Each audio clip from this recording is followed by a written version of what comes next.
Shabbat Shalom. This Shabbat we will gather and read Chayei Sara, the life of Sarah. And there's great irony. The life of Sarah is the opening words of the Parsha, and in fact, it describes the passage of Sarah. And on this, our sages teach us that people who truly live, who truly care, who truly impact the world, even when they're no longer here, their wisdom, their kindness, their Torah, their teachings continue to guide us. Rabbi Jonathan Sachs, who passed away far too soon this past Shabbat, was one of those people. And when I look at Parshat Chayei Sara, reminded of the debate of this opening passage, this final story, final chapter, as it were, is Abraham's life.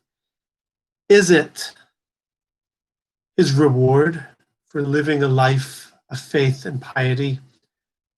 Maimonides, the Rambam, and Rashi list 10 tests that he must overcome as a founder of monotheism. And the final one we just read last week, the Akedah, the binding of Isaac. And then the rest, this week's Parsha, the search for a burial place for Sarah, the search for a spouse for Isaac. Those are no longer tests. That's in fact the reward, the goodness, as the Ibn Ezra writes so powerfully. The very fact that he acquires the land is the beginning of the fulfillment of the prophecy and of the promise that this land will be for your children. However, Nachmanides, the Ramban, suggests a different read. He suggests that we don't look at this story of seeking and struggling to find a burial place as a reward, but rather as perhaps the ultimate test, that even at the very end of Abraham's life, he never knew sure how things would turn out.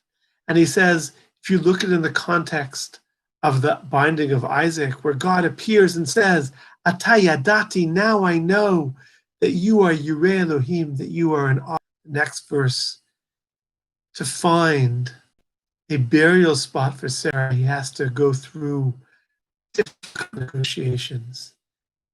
The Ramban suggests that real tests are not when the spotlight's on you, but perhaps in going through the day in, day out of our lives.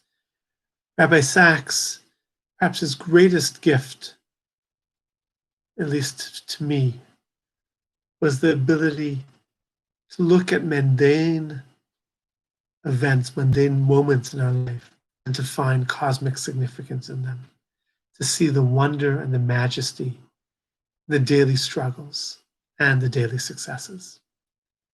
May that legacy be one that is a source of comfort, first and foremost to his family, but also to the rest of the community of the people of Israel and of humanity who learned so much from him. May we see the small things both as great rewards and at the same time ultimate victories in our own lives. And life is made up not necessarily of the peak moments, but of many small moments. And may we merit the ability to celebrate the blessing and goodness in each one of them. Shabbat Shalom.